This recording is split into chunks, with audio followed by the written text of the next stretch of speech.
She walked into a grocery store to buy food. She walked out in handcuffs, accused, humiliated, and treated like a criminal for doing absolutely nothing wrong. Her crime? Existing while black. Imagine standing in a brightly lit aisle, knowing you've done nothing wrong, yet feeling your heart race as a police officer's hand rests on his gun. Imagine strangers watching you, judging you, already convinced you're guilty.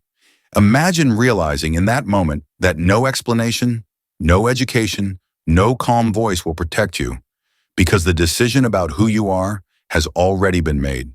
This is not a story from the 1960s. This is not history. This is America right now.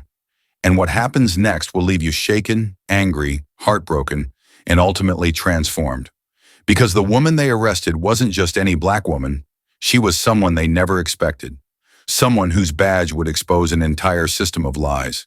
Someone whose pain would unlock the truth about how racism still hides behind uniforms, paperwork, and silence. This story will show you how racism doesn't always shout. It often whispers through procedure. How easily an ordinary moment can turn into trauma, and how one act of courage can collapse an entire system built on fear. But more than that, this story will ask you a question. What would you do if you witnessed injustice? Would you look away, or would you stand up? Before we begin, subscribe to the Racist Reality channel so you don't miss stories that expose the truth, honor real pain, and remind us why empathy still matters in America today. Stay with us. Watch until the end, because this isn't just her story, it's ours. The aisle where fear lives, Alicia. Monroe stood in the cereal aisle longer than she meant to, not because she couldn't decide between brands, but because she had learned through years of quiet calculation that every movement a black woman made in public could be misread, misjudged, or turned against her. The fluorescent lights above hummed with a thin, nervous buzz, casting a pale glow on rows of brightly colored boxes, promising sweetness, energy, normalcy. The irony wasn't lost on her. Places like this, ordinary places, were where people liked to pretend nothing was wrong with America, where injustice was supposed to stay invisible. Outside, Riverton, Ohio sat under a low autumn sky, the kind that pressed down on you without warning. A former factory town built along the river, Riverton liked to think of itself as quiet and traditional. To some, that meant safe. To others, it meant watched. Inside Holloway's Family Market, the air smelled faintly of disinfectant and baked bread. A bell chimed softly every time the front door opened, but no one spoke.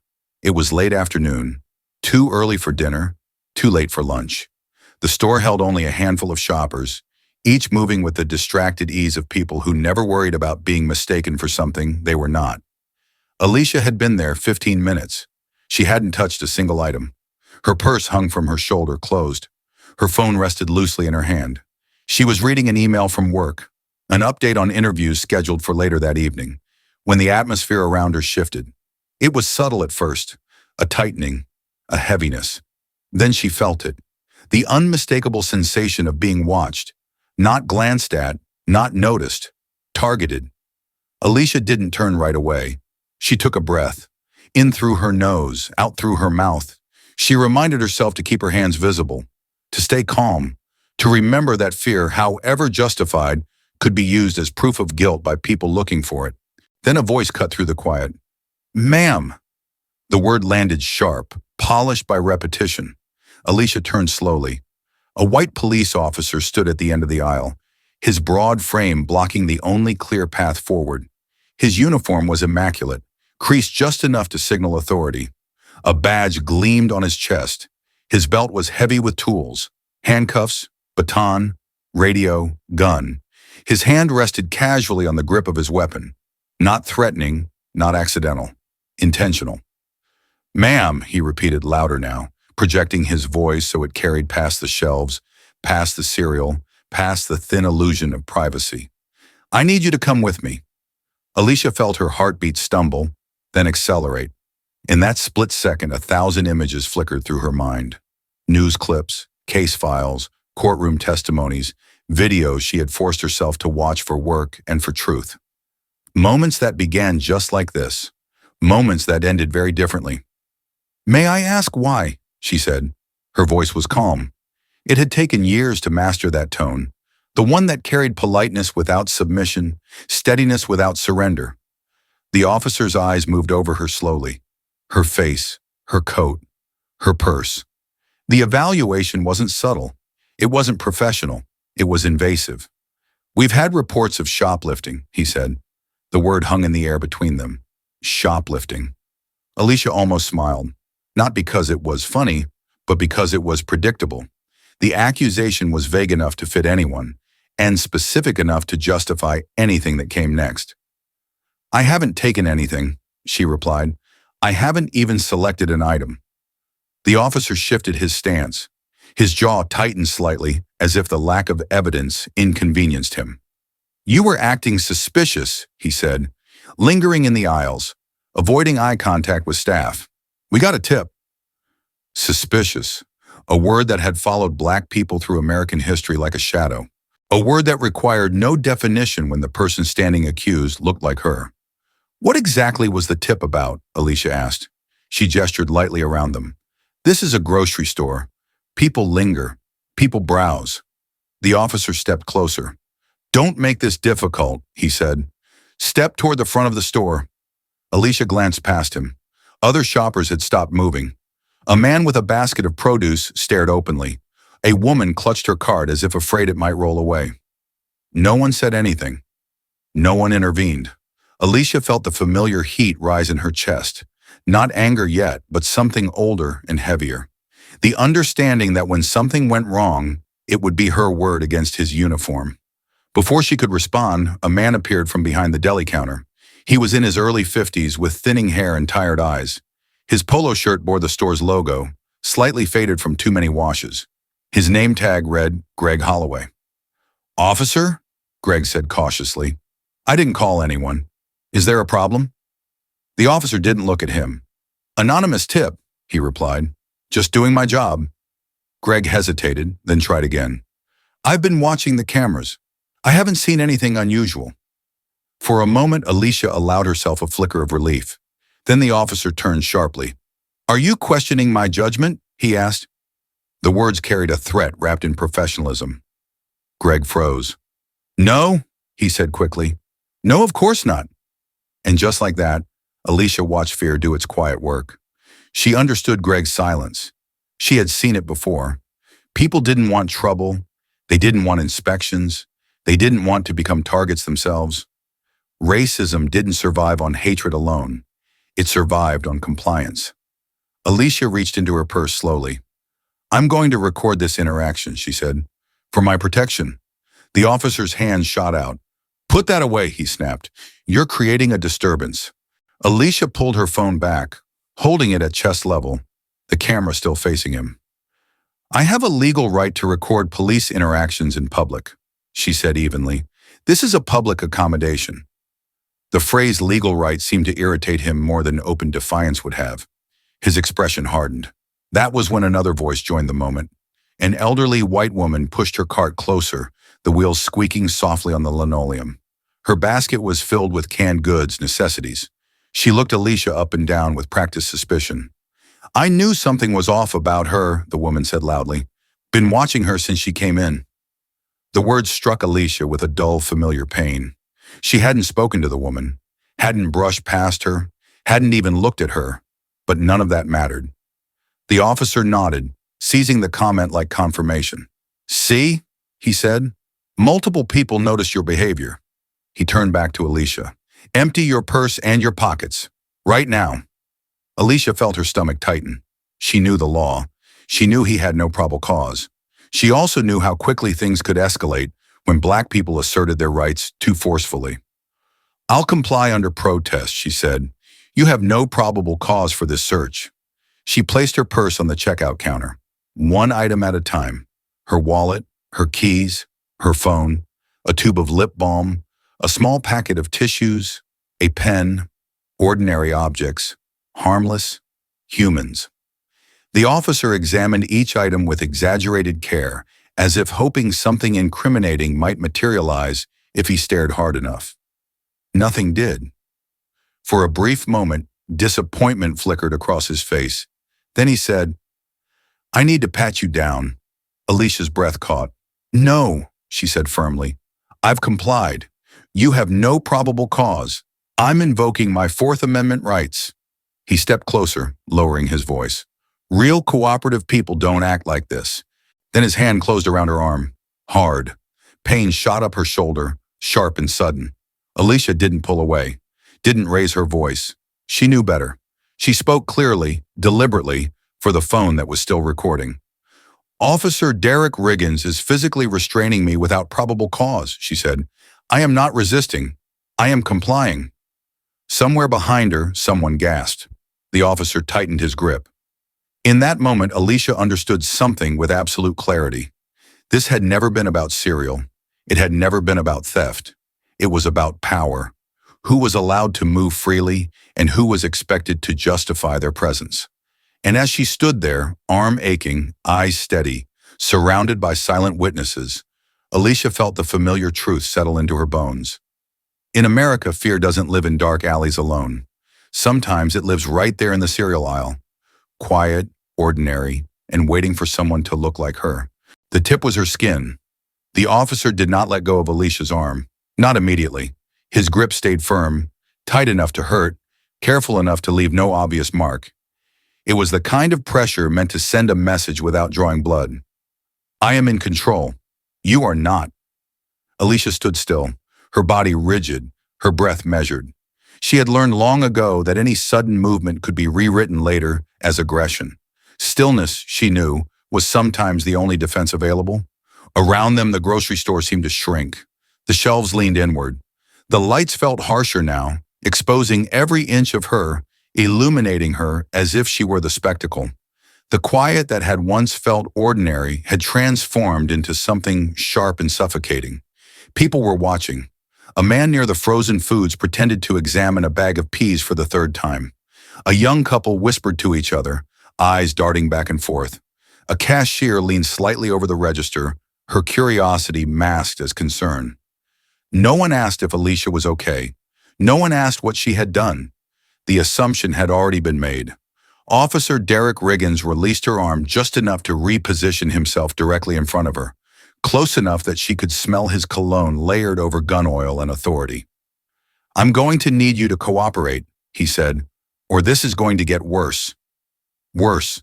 The word echoed in Alicia's chest. She thought about how casually it was used, how easily it rolled off his tongue, as if worse were a natural consequence of her existence rather than his choice.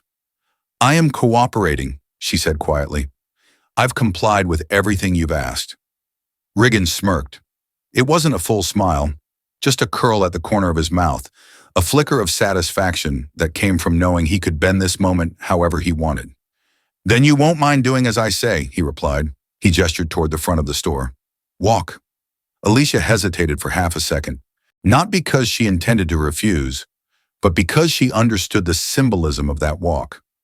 Being led through the store, past the checkout lanes, past the curious eyes, was not about investigation. It was about display. Still, she stepped forward. Each footfall felt heavier than the last. She was acutely aware of her posture, her hands, the angle of her chin. She kept her gaze forward, refusing to look at the people watching her like a slow-moving headline. Black woman detained in grocery store. The elderly white woman who had spoken up earlier stood off to the side now, gripping her cart with both hands, her lips pressed into a thin line of satisfaction. She watched Alicia the way people watch criminals on television, safe, distant, sure of the ending. Alicia felt a familiar ache behind her eyes. It wasn't fear alone, it was grief. Grief for how easily suspicion attached itself to her body, for how little it took to turn everyday life into an ordeal, for the knowledge that this moment would be filed away inside her, added to a lifetime of similar moments, none of them dramatic enough on their own to spark outrage, but together heavy enough to break a person. At the front of the store, Riggins stopped abruptly. Turn around, he said. Alicia did. I'm going to search you for concealed items, he continued. No, she said. Her voice was calm, but firm. You've already searched my belongings. You have no probable cause to conduct a physical search. Riggins' eyes narrowed. You're refusing a lawful order? I'm asserting my right, she replied. The distinction mattered. To her, to the law, to the principles she had dedicated her life to defending. To him, it was a challenge. People who have nothing to hide don't act like this, he said, raising his voice so others could hear. Alicia felt the weight of the sentence settle over her like a verdict. It was a familiar tactic, reframing self-respect as suspicion, dignity as defiance. I am not resisting, she said clearly. I am complying under protest. Riggins' hand went to his radio. Dispatch, he said, his tone shifting from performative authority to something colder. This is Unit 512. I've got a non-compliant suspect creating a disturbance. Alicia's heart skipped. Non-compliant. Disturbance. Words chosen carefully. Words that could justify escalation. Words that could summon reinforcements. Ma'am, he continued, looking directly at her now, if you keep this up, you're going to force my hand. Alicia met his gaze. What exactly am I forcing you to do? She asked. For a moment, the question hung there, unanswered. Then he stepped closer again, invading her space. I'm placing you under detention, pending further investigation, he said. The phrase sounded official, reasonable, sanitized. But Alicia knew what it meant in practice. It meant her freedom had just been suspended based on nothing more than suspicion and skin. Behind the counter, Greg Holloway shifted uncomfortably. Officer, he said, his voice hesitant, maybe we could just review the security footage? That would clear this up. Riggins didn't turn. I don't need footage to know what I saw, he snapped. The lie was so easy, so smooth, that Alicia felt a chill run through her. If truth could be dismissed this casually, what chance did anyone without resources have? Riggins pressed the button on his shoulder mic again. Dispatch, I'm going to need backup at Holloway's Market, he said. Suspect is becoming hostile. Hostile. The word cut through Alicia like ice. I am not hostile, she said immediately, her voice steady for the recording. I am standing still. I am complying. Riggins ignored her. Within minutes, far too quickly, red and blue lights flashed through the store's front windows, painting the walls with urgency and threat. The bell above the door chimed again, louder this time, as it opened. 2 more officers entered. They were both white. One was young, maybe late 20s, with a military haircut and the kind of confidence that came from knowing the uniform would protect him. His name tag read, Harris. The other was older, heavier, his movements slower, but no less deliberate. His eyes were cold, calculating. Duffy, his badge said. They didn't ask questions. They didn't greet Alicia. They immediately took positions around her, forming a loose triangle, hands resting near their weapons. The message was unmistakable. You are surrounded. Alicia felt her pulse pound in her ears.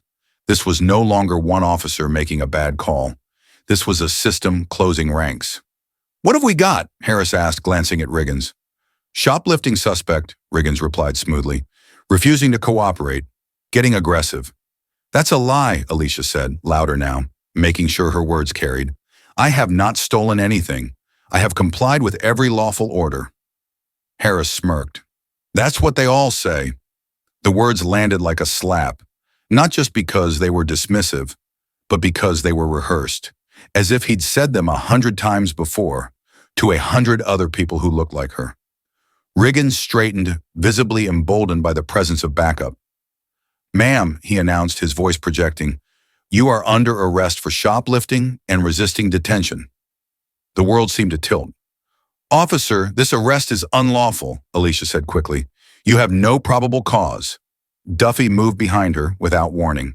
Before she could react, his hands seized her arms, wrenching them backward. Pain exploded through her shoulders, sharp and sudden. Don't resist, he muttered near her ear. I am not resisting, Alicia said through clenched teeth. I am complying. The cold metal of handcuffs snapped shut around her wrists. Too tight, deliberately tight. Alicia gasped as the steel bit into her skin. I am not resisting arrest, she said clearly, forcing her voice to remain steady. I am complying under protest. This is an unlawful arrest. Harris picked up her phone from the counter, glancing at the screen. She's recording, he said. For a moment, Alicia wondered if he would turn it off. He didn't. Too many eyes were on them now. Too many phones were coming out. A few shoppers had started recording as well, their own small acts of courage or curiosity. Riggins began patting her down roughly, his hands invasive, methodical, humiliating. He found nothing, because there was nothing to find. The search wasn't about evidence, it was about dominance. As they led her toward the door, Riggins spoke loudly, ensuring everyone could hear. "This is what happens when people think they're above the law," he said, "coming into our town, thinking the rules don't apply." Alicia felt the sting of his words settle deep. Our town, as if she were an outsider, an intruder, a threat. Outside, a small crowd had gathered, drawn by the flashing lights. Some watched with open curiosity, others with quiet satisfaction, a few with discomfort they didn't know how to name. An elderly black man stood across the street, leaning on a cane. His eyes met Alicia's briefly. In them, she saw recognition. Not surprise, not shock. Experience. As they guided her toward the patrol car, Duffy shoved her head down harder than necessary, causing her temple to graze the doorframe. Pain flared and she stumbled into the back seat, the cuffs making it impossible to catch herself properly. The door slammed shut. The sound echoed, final and hollow. From behind the metal mesh separating the back seat from the front, Alicia watched the officers outside. They were laughing. Harris clapped Riggins on the shoulder. "Another one who thought she was special," he said. Riggins grinned. "They always do." Alicia sat perfectly still, her wrists burning, her jaw tight. She memorized everything: badge numbers, unit numbers, the time glowing on the dashboard clock. Because even in this moment, especially in this moment, she understood something essential. Pain without purpose can break a person. But pain witnessed, documented, and spoken aloud can become truth. And truth, no matter how long it is buried, has a way of demanding to be heard. 3 guns for 1 innocent woman. The back seat of the patrol car was smaller than Alicia expected, not just physically, though the hard plastic seat curved inward, forcing her shoulders forward, but spiritually. The space felt designed to compress a person, to remind them that freedom could be reduced to a few inches of molded plastic and steel mesh. The door had barely closed before the sound hit her. The click. Final. Absolute. Alicia inhaled slowly through her nose, then exhaled through pursed lips, counting the seconds the way she had taught witnesses to do when panic threatened to take over. Her wrists burned where the cuffs dug into her skin, tightened just enough to punish movement. She tested them once, gently, then stopped. Outside the car, Officer Derek Riggins leaned against the driver's side door, laughing with Officers Harris and Duffy, as if they were old friends sharing a private joke. Their voices carried easily through the thin glass. "She really thought she could talk her way out of it," Harris said, shaking his head. "They always do," Riggins replied. "Come in here with their attitudes, thinking they're better than us." Alicia closed her eyes. She had heard variations of those words before, sometimes whispered, sometimes shouted, sometimes buried in police reports and courtroom testimony. Hearing them now, so close, so casual, felt like watching a mask slip. This wasn't about enforcing the law. This was about enforcing a place. The engine started. The car lurched forward and the grocery store, Holloway's Market, the cereal aisle, the linoleum floors, fell away behind them. As they pulled onto the street, red and blue lights still flashing, Alicia opened her eyes and forced herself to look. She always told herself this part mattered. You couldn't fight what you refused to see. Riverton passed by the window in fragments. Small houses with peeling paint, a barber shop with a faded sign, a church with a white steeple rising above cracked pavement. Children played in a narrow yard, their laughter briefly audible before the car sped past. It looked like any other American town, and that was the most dangerous part. From the front seat, Riggins spoke without turning around. "You big city types always come down here thinking you run things," he said. "Thinking you're better than us." Alicia straightened slightly. "I haven't said that," she replied evenly. Riggins chuckled. "You don't have to. We can tell." The words settled into her chest like a weight. She thought about how often black people were accused of arrogance simply for refusing to shrink. How confidence, when worn on black skin, was read as defiance. She shifted her wrists again, pain flaring. The cuffs had begun to leave faint red marks. She focused on the sensation, not to indulge it, but to anchor herself. Then she noticed something that made her stomach tighten. The dashboard camera, or rather the absence of it. A strip of black electrical tape covered the lens. Neat, deliberate. Alicia leaned forward slightly, peering through the mesh. "Officer Riggins," she said calmly, "is your dashboard camera functioning?" He glanced up at the rearview mirror, their eyes meeting for a split second. "Been broken for weeks," he replied. "Budget cuts." She almost laughed, not out of humor, but recognition. Broken cameras, missing footage, technical failures that only seemed to occur when accountability was required. It was a pattern she had seen across jurisdictions, across states, across decades. Cameras that worked perfectly during traffic stops involving white drivers suddenly malfunctioned during encounters with black citizens. The lie wasn't even creative anymore. The radio on Riggins' shoulder crackled. "Unit 512, a voice said. "You bringing one in?"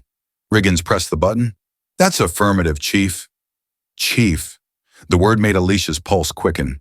The voice that came back was older, authoritative, carrying the weight of long-held power. "Make sure the paperwork's clean this time, Derek," the voice said. "We can't afford more complaints." Riggins' jaw tightened. "Don't worry," he replied. "This one won't be a problem." Alicia's breath caught. This wasn't just a warning. It was confirmation. The chief knew. The department knew. This wasn't one officer making a bad decision. It was an environment that expected these decisions, rewarded them, protected them. For the first time since the cuffs had closed around her wrists, Alicia felt something other than fear rise inside her. Clarity. She had come to Riverton for this exact reason. For 6 months, she had been building a case, collecting testimonies, reviewing complaints, tracing patterns that pointed to systemic abuse, unlawful stops, false arrests, excessive force, complaints dismissed without investigation. She had known the risks, she had prepared for them, but knowing something intellectually and experiencing it in your body were two very different things. Her arrest wasn't a detour from the investigation. It was the investigation. The police station came into view, a squat brick building that looked more like a county records office than a place where lives could be unraveled. An American flag hung limply near the entrance, barely stirring in the late afternoon air. The car pulled into a space marked "Official Vehicles Only." Harris and Duffy arrived moments later, their patrol car sliding in beside them. The 3 officers stepped out in practiced unison, as if rehearsed. Alicia watched through the mesh as they approached the back door. Riggins opened it and grabbed her arm again, hauling her out with unnecessary force. The sudden movement sent a jolt of pain through her shoulders. "Watch your head," Harris said flatly, right before pushing her down harder than needed. Her temple came dangerously close to the doorframe. She stumbled, unable to catch herself properly, with her hands bound. The humiliation burned hotter than the pain. Inside the station, the air was stale, heavy with the smell of old coffee and floor wax. Fluorescent lights flickered overhead, casting everything in a harsh, unforgiving glow. A woman sat behind the front desk, her reading glasses hanging from a chain around her neck. She glanced up briefly as they brought Alicia in, then returned her attention to her computer. Just another arrest. Just another black woman in handcuffs. Riggins led Alicia past the lobby into the booking area, a cramped space with scuffed floors and outdated equipment. A height chart was bolted to one wall. A camera sat on a tripod nearby, its lens pointed toward a marked spot on the floor. "Stand there," Riggins ordered. Alicia compiled. The camera flashes, once, twice, front view, side view. Each flash felt like a theft, of dignity, of context, of truth. In the photograph, she would look like a criminal because the system demanded that appearance. Next came fingerprinting. Riggins pressed her fingers into the ink pad, then rolled them onto a card one by one. His touch was impersonal, efficient, as if he were processing an object rather than a person. Alicia remained silent, but her eyes moved constantly. She noticed the lack of posted information about legal rights, the absence of complaint forms in the lobby, the way the security camera above the booking area was angled slightly away from where suspects stood. Details mattered. They always did. As Riggins inventoried her belongings, he paused at her purse, It was well made, leather, clean. He held it up, turning it over slowly. "Nice purse," he said. "How exactly do you afford something like this?" The implication was clear. Alicia met his gaze. "I'm an attorney," she said quietly. "I bought it with money I earned." Riggins snorted. "Right," he said. "An attorney." The disbelief in his voice wasn't about credentials. It was about imagination. In his world, black women didn't occupy positions of authority unless proven otherwise, and sometimes not even then. He moved on to her phone, then her wallet, logging each item with meticulous care before placing them into a clear plastic bag. Finally, he sat down at a desk and began writing the arrest report. Alicia watched the pen move. Suspect observed concealing merchandise. The suspect became verbally abusive. The suspect physically resisted arrest. Each word was a lie. Each word would become part of an official record. Something judges might read, prosecutors might cite, juries might believe. "Officer Riggins," Alicia said, breaking her silence, "that report is false." He didn't look up. "Your word against mine," he replied casually. "And I've got 2 officers backing me up." The confidence in his voice was chilling. He had done this before, and he had gotten away with it. Heavy footsteps approached from the hallway. A tall man entered the booking area, his presence immediately commanding attention. His hair was silver, his uniform crisp, his posture rigid with authority. A small pin glinted on his collar, subtle but unmistakable. The Confederate flag. Alicia felt her jaw tighten. Chief Everett Pike looked at her with open disdain. "Another one from the city," he said. Riggins nodded. "Shoplifting at Holloway's. Got aggressive when confronted." Pike's lip curled. "You people need to learn respect," he said. "This isn't a big city." The words "you people" hung in the air like a stain. Alicia met his gaze without flinching. Pike turned back to Riggins. "Process her quickly. She'll probably make bail in the morning." The casualness of the statement revealed everything. This was routine. A cycle designed to harass, intimidate, and release. Just enough damage to remind people of their place, not enough to draw national attention. As Pike walked away, Alicia heard him mutter, "Keeping the town clean." The phrase settled into her bones. Clean. As if she were something to be removed. Left alone again in the booking area, Alicia sat on a hard plastic chair, her hands still cuffed, the red marks deepening on her wrists. She closed her eyes for a moment, not in defeat, in resolve. Because even now, especially now, she understood the lesson this moment carried, one she had seen repeated across the country. Racism doesn't always shout. Sometimes it whispers through procedure, paperwork, and policy. And the most dangerous injustice of all is the one that pretends to be normal. The ride with the camera taped shut. Time moved differently inside the holding room. There was no clock on the wall, only the steady hum of fluorescent lights and the faint echo of footsteps traveling down unseen hallways. Alicia sat on the hard plastic chair, her back straight despite the ache settling into her shoulders. The handcuffs were still on, one wrist chained to a metal ring bolted into the bench. It was a small restraint, almost polite. That was the cruelty of it. The restraint said, "We don't need to hurt you much. We don't need to rush. You're already where we want you." She rolled her wrist carefully, testing circulation. The red marks were darker now, the skin tender and swelling. She cataloged the pain the way she always did. Clinically, without indulgence. Pain was information. Emotion was fuel, but information won cases. Across the room, Officer Derek Riggins sat at a desk finishing paperwork. His pen moved steadily, confidently, fabricating a story that would soon be typed, stamped, and treated as fact. Every so often he glanced up at her, not with anger, not with curiosity, but with the casual entitlement of someone used to being believed.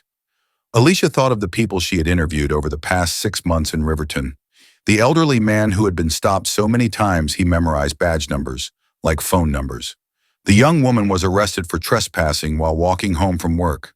The teenage boy searched outside his school because someone said he matched a description. She had listened to them carefully, professionally. She had taken notes. She had promised to follow up. But sitting here now in cuffs, she felt the truth of something she had always known but rarely articulated. There was a difference between understanding injustice and carrying it in your body. The door opened. Officer Harris stepped in, followed by Officer Duffy.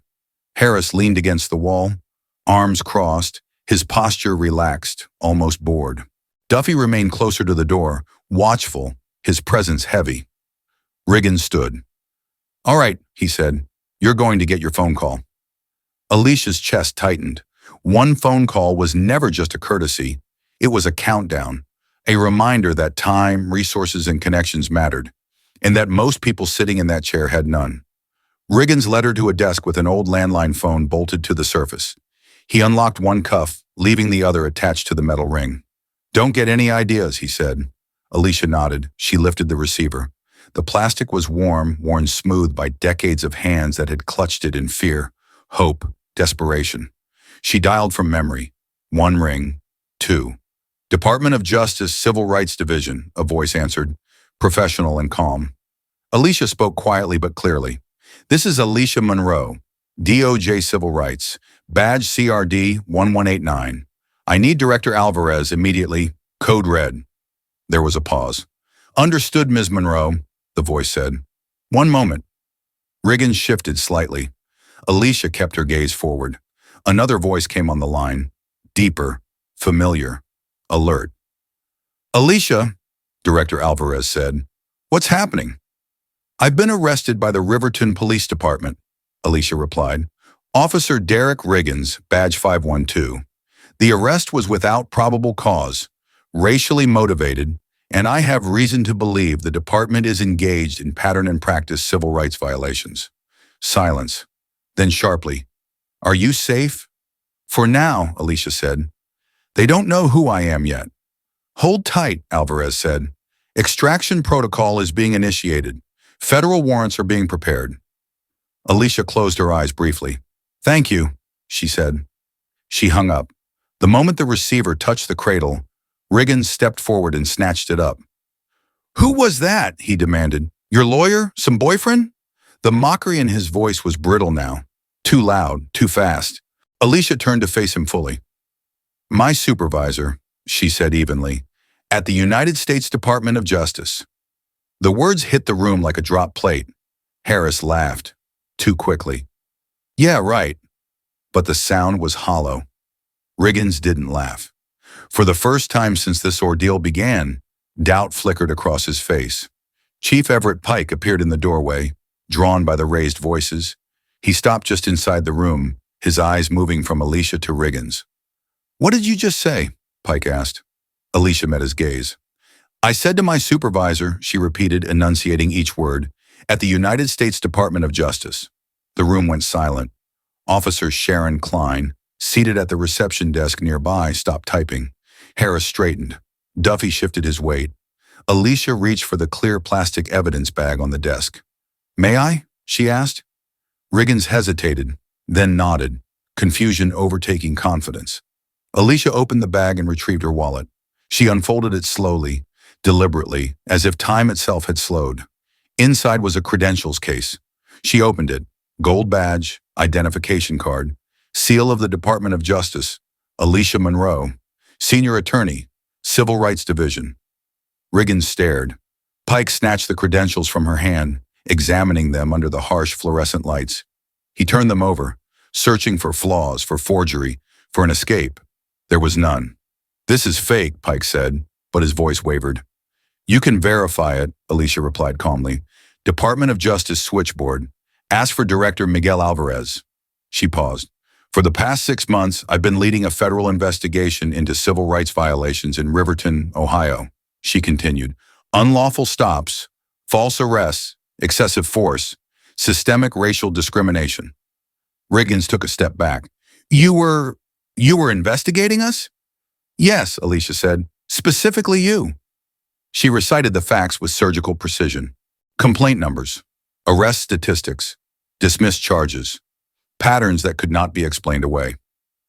"This arrest," she said, "constitutes obstruction of justice, deprivation of rights under color of law, and false arrest." Her voice never rose. It didn't need to. "You did it on camera," she added. "Multiple cameras." Pike swallowed. The phone on the desk rang. Officer Klein answered, her face paling as she listened. Yes, ma'am. Yes, he's here. One moment. She looked at Pike. Chief, she whispered. It's the FBI, Atlanta field office. The room felt suddenly smaller. Pike took the receiver. This is Chief Pike, he said. Alicia watched his face change as the voice on the other end spoke. Confusion giving way to realization, then fear. Yes, sir. Yes. Understood. He hung up. Uncuff her, he said quietly. Riggins fumbled with the key, his hands shaking so badly it took him 3 tries. When the cuffs fell away, Alicia rubbed her wrists slowly, feeling the blood rush back into her fingers. Pike cleared his throat. Dr. Monroe, he began, on behalf of the Riverton Police Department, I apologize for any misunderstanding. There was no misunderstanding, Alicia said. Her voice was calm, but it carried the weight of every story she had heard, every life she had seen disrupted. You arrested me without probable cause, she continued. You attempted to cover it up, and you have done this to countless others who didn't have a badge to protect them. Pike tried again. We can handle this internally. Administrative leave, training. Alicia shook her head.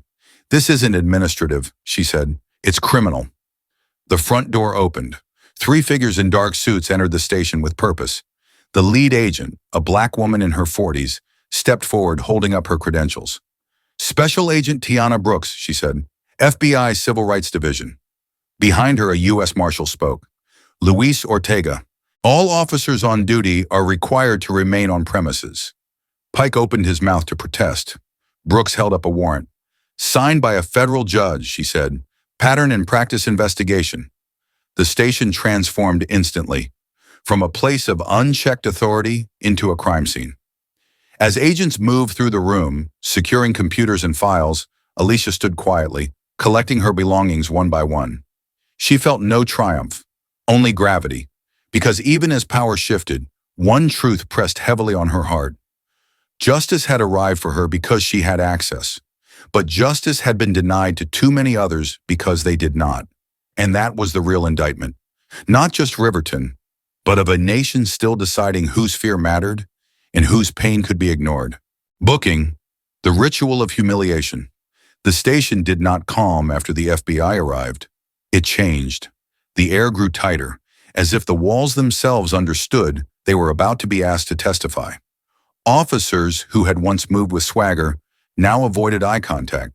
Radios were turned down. Doors that were usually left open were quietly shut. Alicia stood near the booking desk, her wrists still tingling where the cuffs had been, watching the machinery of authority grind against something it was not built to handle: accountability. But before justice could move forward, the past had to be exposed. And the past lived here, in the booking area, in the rituals, in the routine humiliations were so normalized that no one bothered to question them. Officer Sharon Klein sat stiffly behind the desk, her fingers hovering over the keyboard as if she weren't sure whether she was still allowed to type. She had worked this desk for nearly 20 years. She had seen thousands of people pass through. Faces blur together when the system teaches you not to look too closely. Alicia noticed how Klein's eyes darted to the FBI agents, then back to her screen. Ma'am, Agent Tiana Brooks said gently, stepping closer to Alicia. I want you to walk me through exactly what happened from the moment you entered the store. Alicia nodded. She spoke calmly, methodically, recounting each detail. The cereal aisle, the accusation, the grip on her arm. The words suspicious and hostile are used like weapons. As she spoke, Agent Brooks took notes, her expression composed but intent. Every so often, Brooks glanced toward the booking desk, the fingerprint station, the camera mounted on the wall. Is this where they processed you? She asked. Yes, Alicia replied. Brooks followed her gaze. The height chart, scratched, outdated, peeling at the corners. The fingerprint ink pad, old, sticky, never quite clean. The camera angled slightly away from the spot where suspects stood. Alicia hadn't missed that. This setup, Brooks said quietly, is not accidental. No, Alicia replied. It's designed. As if summoned by the words, Chief Everett Pike emerged from his office. He moved slower now, his posture stiff, his authority reduced to something fragile and performative. We've cooperated fully, Pike said, attempting a calm tone. This is all being blown out of proportion. Agent Brooks turned to face him. Chief Pike, she said evenly, we are going to need full access to all arrest records, complaint files, and internal communications for the past 5 years. Pike's jaw tightened. Some of that is confidential. That's not your decision anymore, Brooks replied. She gestured to a U.S. Marshal standing nearby. Let's start with the complaint records.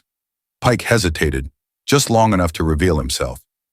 There's nothing of substance there, he said. Most of those complaints were unfounded. Alicia felt something stir in her chest. Unfounded. The word that had swallowed so many stories. Then it shouldn't be a problem to show us, Brooks replied. Pike said nothing. They moved toward a metal filing cabinet in the corner of the room. It was old, beige paint chipped, a faded label taped to the front. Close complaints. The drawer was locked. Open it, Brooks said. Pike shook his head. Those are internal matters. Brooks turned to the marshal. Please. The bolt cutters came out. The sound of metal snapping echoed through the room. Sharp, decisive, irreversible. When the drawer slid open, the truth spilled out. Hundreds of forms, stacked haphazardly. Some yellowed with age, others wrinkled, corners torn. Names filled the pages, mostly black names. Dates spanning years. Descriptions written in careful handwriting, desperate handwriting, angry handwriting. Alicia stepped closer. She picked one up. Unlawful stop, excessive force, false arrest, stamped in red ink across the bottom, unfounded, no action taken. Her throat tightened. Agent Brooks began photographing each page, documenting everything. These were never investigated, Brooks said. Pike opened his mouth to respond, but no words came. Outside, something was happening. At first, there were only a few people. A man standing across the street, hands in his pockets, watching the federal vehicles. A woman with a stroller slowing her walk, lingering. A teenager on a bike stopping at the corner. The more. Word spread the way hope does in communities that have been starved of it. Quietly, urgently. Within 30 minutes, a small crowd had gathered on the sidewalk across from the station. They were not shouting. They were not protesting. They were witnessing. Agent Brooks stepped outside to make a call. An elderly black man approached her slowly, leaning on a cane. Excuse me, ma'am, he said. Are you with the federal government? Yes, sir, Brooks replied. The man nodded, his hands trembling as he reached into a worn folder tucked under his arm. My name is Henry Walker, he said. I kept copies. Every time they pulled me over. Every time they searched my car. Every complaint I filed. His voice broke. They never listened, but I knew someday someone would. Brooks accepted the folder gently. We're listening now, she said. Inside, Alicia watched through the glass as the man spoke. Something inside her cracked, not professionally but personally. This was what she had come for. Not the arrest, not the exposure, the people. One by one, they began to step forward. A young woman named Tasha Miller, arrested for trespassing while walking through her own neighborhood. Charges dropped, but the arrest stayed on her record, costing her a job. A grandfather, Reverend Samuel Price, pulled over for a broken taillight that wasn't broken, made to kneel on the asphalt while his grandchildren cried in the back seat. A nurse, Keisha Brown, who called police after a burglary and was told by Officer Riggins to move to a better neighborhood if she wanted protection. Each story was a thread. Together, they formed a noose around the lie that this was about isolated incidents. Inside the station, Officer Harris stood against the wall, his face pale. Officer Duffy stared at the floor. Officer Klein had stopped typing altogether, her hands folded in her lap. Then something unexpected happened. A white woman in her mid-50s stepped hesitantly through the front door. She was well-dressed, but her eyes were red, her hands shaking as she clutched a manila folder to her chest. I need to speak to someone in charge, she said quietly. Agent Brooks approached her. My name is Megan Riggins, the woman said. I'm Derek Riggins' wife. A ripple moved through the room. Brooks nodded. Please, come with me. They sat at a table in the conference room. Alicia watched from a distance as Megan opened the folder. Inside were printed screenshots, text messages, group chats, racial slurs, Jokes about cleaning up neighborhoods, plans to intimidate witnesses, casual discussions about planting evidence. One message read, "Got 3 more from the east side tonight. That should keep them in line." Megan's voice shook. "I've been telling him to stop for years," she said. "He said it was part of the job, that he was protecting the town." Tears slid down her face. "I have 2 daughters. I couldn't stay silent anymore." Brooks carefully bagged the evidence. "You did the right thing," she said. Megan nodded, but she didn't look relieved. She looked like someone who had finally admitted a truth that would change everything. As night fell, the crowd outside grew. Not angry, not chaotic, hopeful. Alicia stepped outside for air. The sky had darkened, streetlights casting long shadows across the pavement. An elderly woman approached her slowly, using a walker. "Baby," the woman said softly, "we've been waiting for someone like you." Alicia knelt so they were eye level. "I'm listening," she said. The woman's name was Ethel Johnson. She was 84 years old. "My grandson," Ethel said, tears filling her eyes. "They arrested him 3 years ago. Said he had drugs. He didn't. I saw that officer put something in the car." Alicia felt the words like a punch. "Would you be willing to say that under oath?" she asked gently. Ethel nodded. "Anywhere. Anytime. That boy is innocent." Alicia squeezed her hand. "We will look at his case," and she said, "I promise." As Alicia stood there, surrounded by stories long buried, one truth rang louder than all the others. The booking process was never just paperwork. It was a ritual, designed to strip people of dignity, to teach them fear, to make them doubt their own worth. But tonight, that ritual was interrupted. The silence had been broken. And once broken, it could never fully be restored. The badge that changes everything. There is a particular silence that arrives when power realizes it has misjudged the moment. It isn't loud. It doesn't announce itself. It settles, uneasy, uncertain, like a room holding its breath. That silence lived in the Riverton police station now. The phone still rang. Keyboards still clicked. Agents moved with purpose, collecting hard drives, photographing files, logging evidence. But the confidence, the kind that had filled these halls for years, was gone. Alicia stood near the conference room door, her DOJ credentials back in her wallet, her coat folded neatly over her arm. She watched the officers who had arrested her just hours earlier move through the station like men suddenly aware of gravity.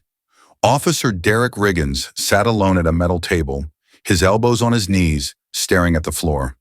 His badge had not yet been removed, but its weight had clearly changed. It no longer looked like a shield. It looked like evidence.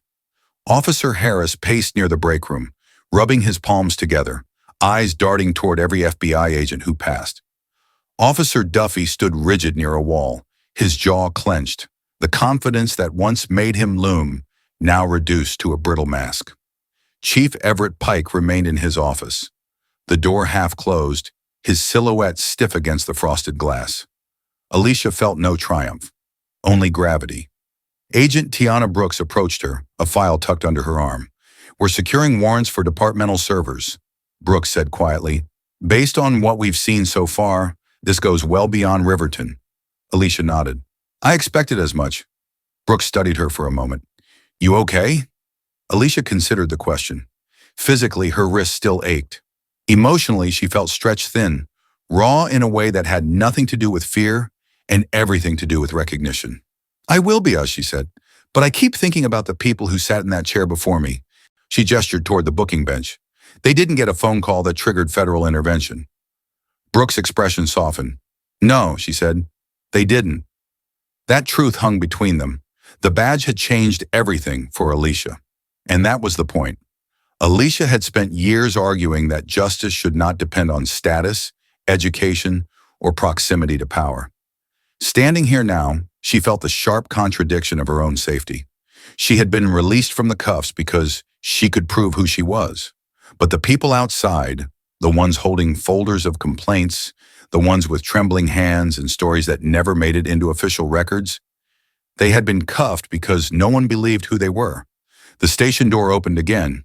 More federal agents entered, cyber forensics specialists carrying equipment cases, their movements brisk and practiced. They headed straight for the server room. Within minutes, a low murmur spread through the station. Files are missing. Deleted. Altered timestamps. Alicia closed her eyes briefly. Of course they were. Digital deletion, she knew, was rarely permanent. It was a delay tactic, a belief that time and confusion could bury truth the way paper files once had. Agent Brooks returned, her jaw tight. They've been systematically deleting complaint records, she said, but we're recovering them. How far back? Alicia asked. 15 years, Brooks replied. 15. A generation of lives. In an interrogation room down the hall, U.S. Marshal Luis Ortega read Officer Derek Riggins his rights. The same words Riggins had recited to countless others now turned back on him. Measured, unyielding, stripped of performance. You have the right to remain silent. Riggins nodded numbly. His badge was removed. His service weapon was placed in an evidence bag. The symbols that had once made him untouchable were taken with the same procedural calm he had once used on others. I was just doing my job, he whispered. Alicia stood just outside the room, watching through the two-way mirror. No, she said quietly, to no one in particular. You were doing what you were allowed to do. That distinction mattered. Systems did not rot by accident. They rotted because behavior was rewarded, protected, normalized. In another room, Officer Harris spoke rapidly, desperation loosening his tongue. There were quotas, he said. Chief Pike wanted numbers. Arrests from the east side. He said it made the town safer. We all knew what that meant.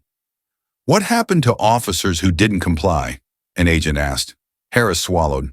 They got pushed out, fired, labeled troublemakers.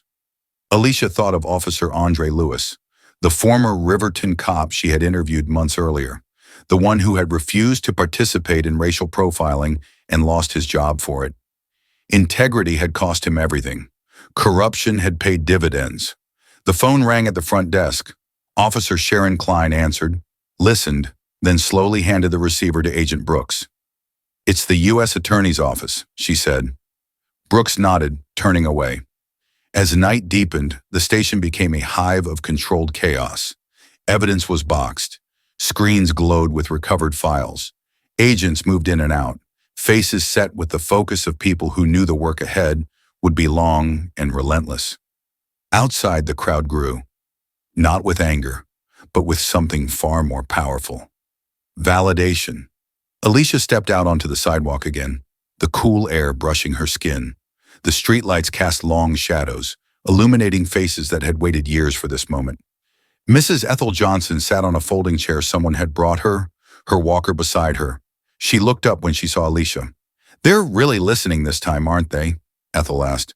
Yes, ma'am, Alicia said. They are. Ethel nodded, her eyes wet. About time. A younger man approached hesitantly, a folder clutched to his chest. My name's Marcus Reed, he said. They arrested my brother 2 years ago. Drugs. Said they found them in his jacket. He never wore that jacket. Alicia took the folder gently. We'll look at his case, she said. Every case. Marcus exhaled, his shoulders dropping as if he had been holding his breath for years. Inside the station, Chief Everett Pike was finally escorted out of his office. He looked smaller now, older.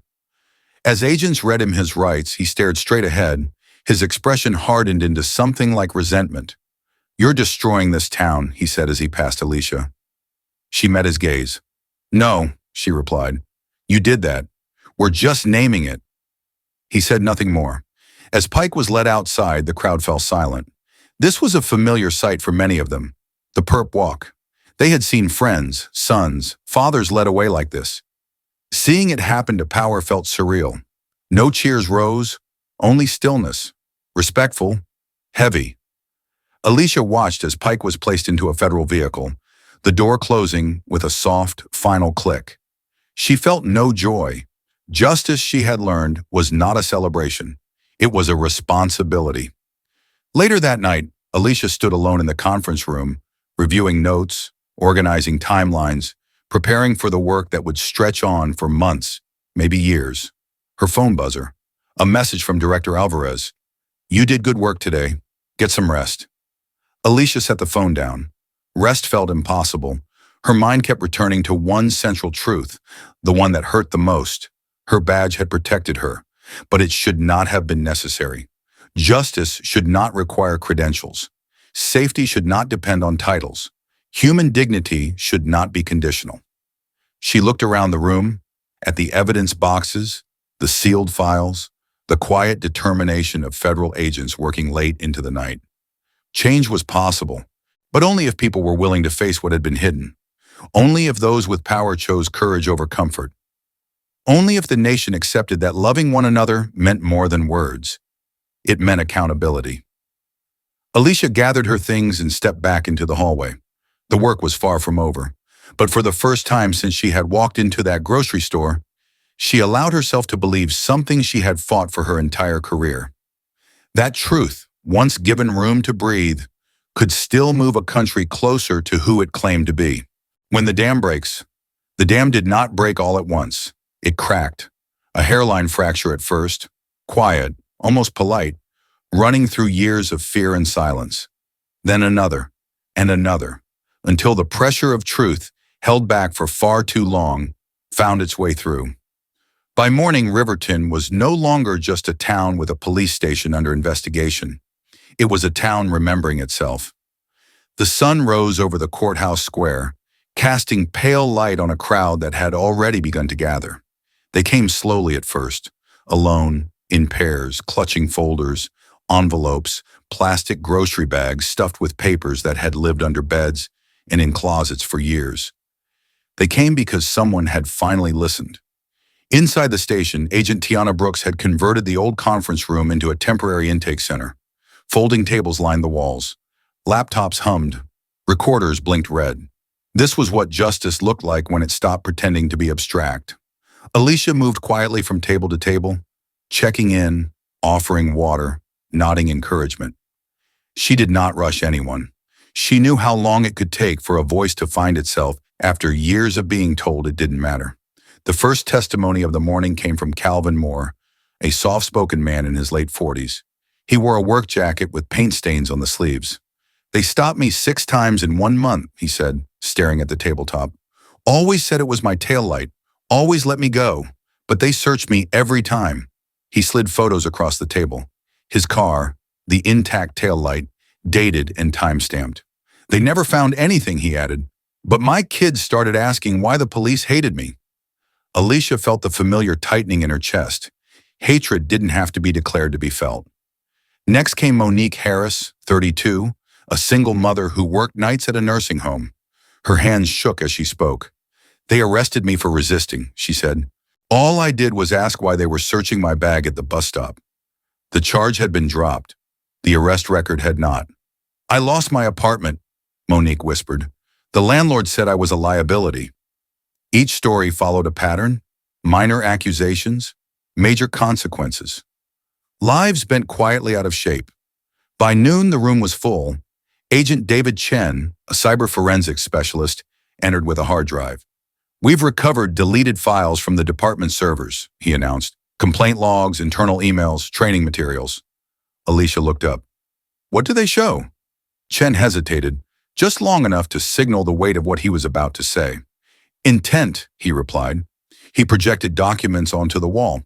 Emails from command staff instructing officers to increase visibility in certain neighborhoods.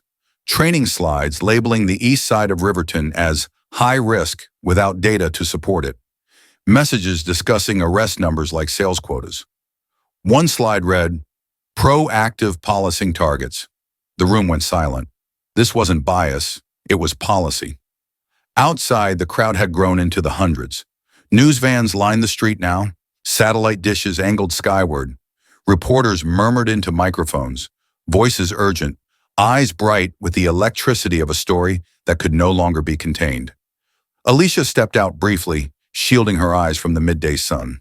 She spotted Ethel Johnson sitting beneath a tree, her walker beside her. Ethel waved her over. "They're asking me to testify this afternoon," Ethel said. "About my grandson." Alicia sat beside her. "Are you comfortable doing that?" she asked gently.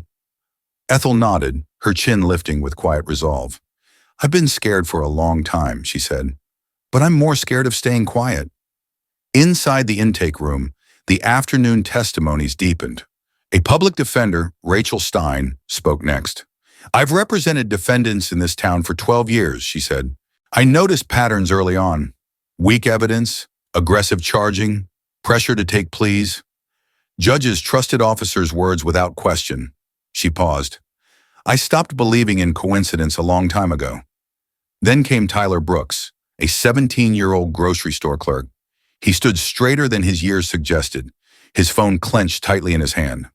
"I recorded what I could," he said. "At the store, at the exits. I didn't know who to give it to." He played the videos. Officer Riggins tailing black customers aisle by aisle. Officers blocking exits, demanding searches. People leaving without buying anything, shoulders hunched, eyes down. "This happened all the time," Tyler said. "People just stopped coming in." The room exhaled as one. Evidence had a way of validating pain in a system that demanded proof before compassion. Late in the afternoon, a woman approached the intake table hesitantly. She was white, well-dressed, her posture tense with internal conflict. "My name is Laura Pike," she said softly. "Chief Pike is my husband." A ripple moved through the room. Laura swallowed hard. "I didn't know everything," she said, "but I knew enough." She placed a folder on the table. Bank records, donations, emails.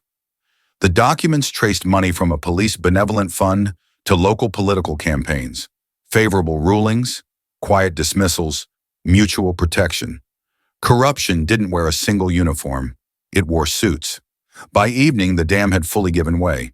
37 formal statements recorded, dozens more scheduled. Evidence stacked in labeled boxes. Agent Brooks gathered the team. "This investigation has expanded," she said. "We're bringing in the U.S. Attorney's Office and the Department of Justice Oversight Unit." Alicia nodded. "This isn't just about Riverton," she said. "It never was."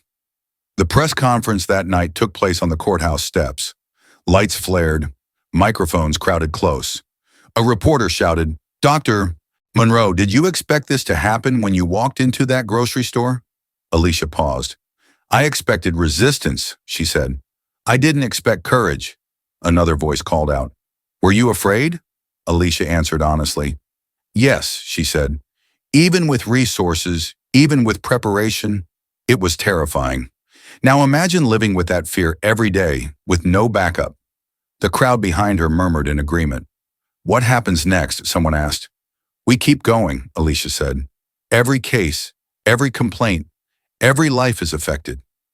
As the conference ended, Alicia noticed a young girl standing near the edge of the crowd, clutching her mother's hand. The girl looked up at her, eyes wide. "Are you the lawyer who stood up to the police?" she asked. Alicia knelt. "I'm one of many," she said. The girl smiled.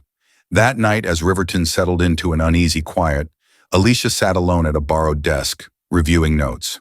Her phone buzzed. "Unknown number." She hesitated, then answered. "Dr. Monroe," a woman's voice said, strained but steady. "My name is Captain Elena Cruz. I work for the Phoenix Police Department." Alicia straightened. "I've been following what's happening in Riverton," Cruz continued, "and I think you need to look at us next." Alicia picked up her pen. "I'm listening," she said.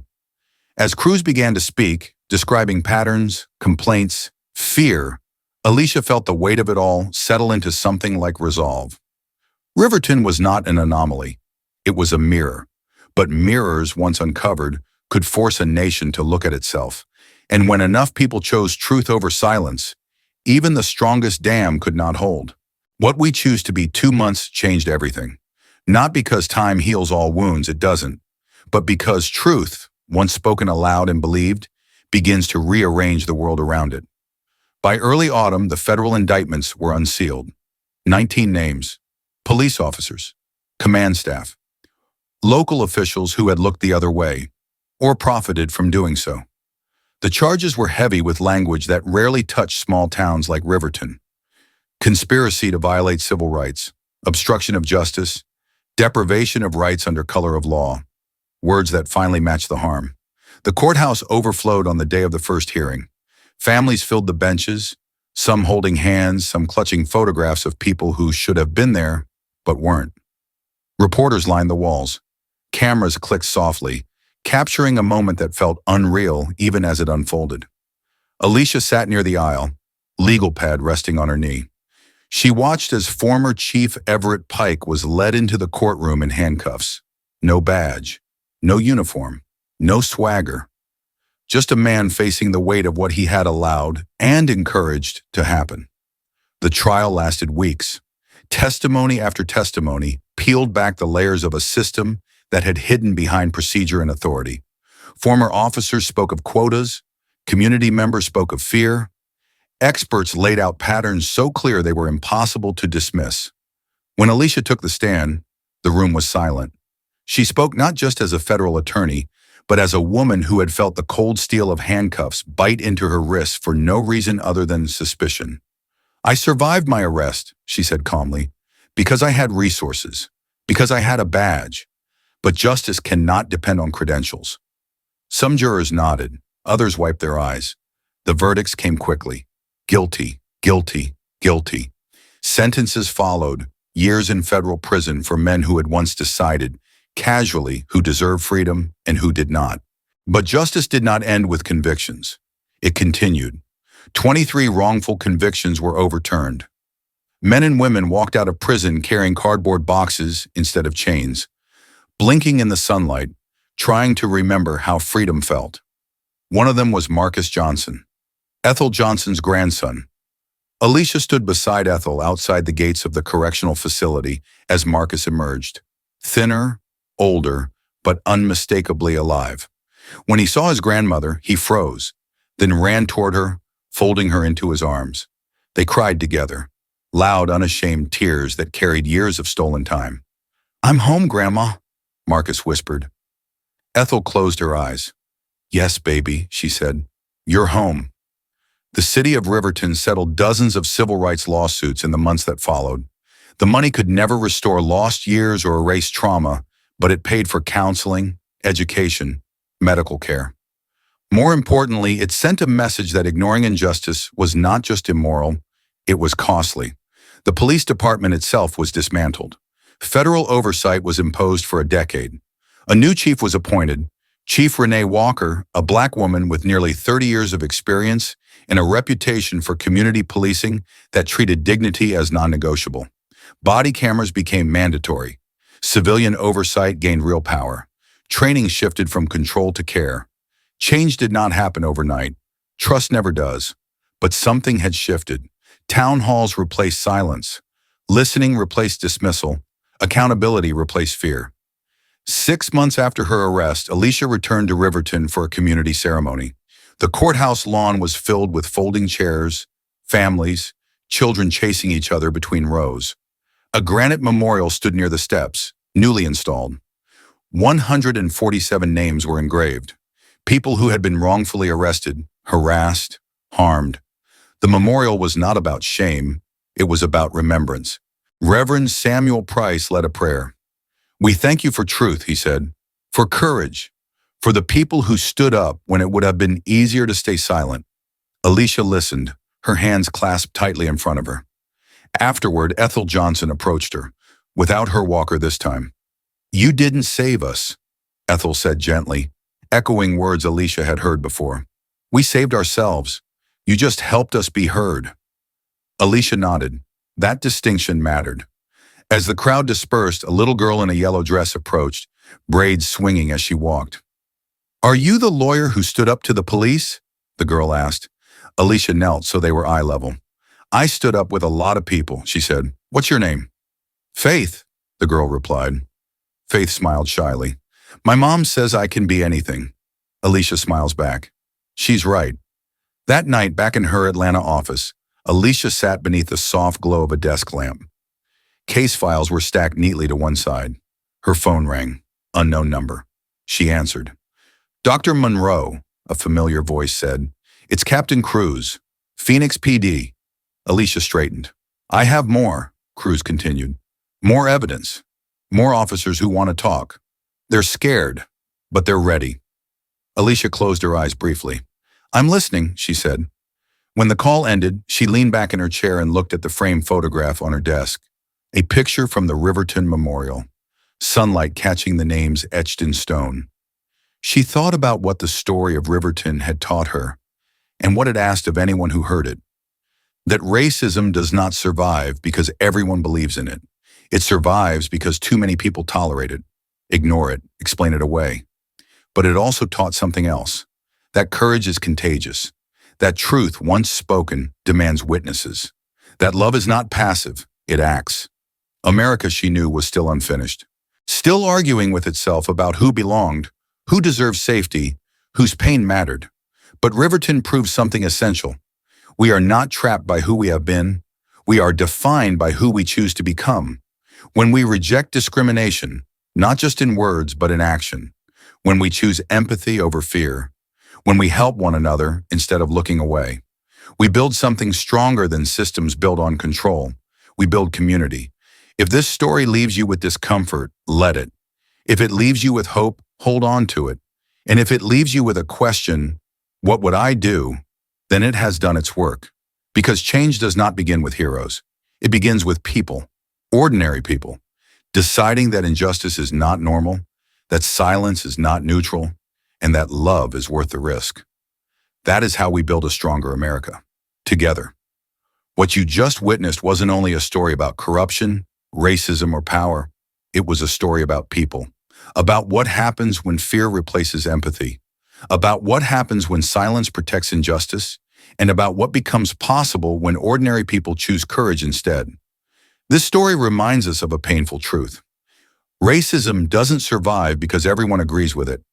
It survives because too many people are taught to look away.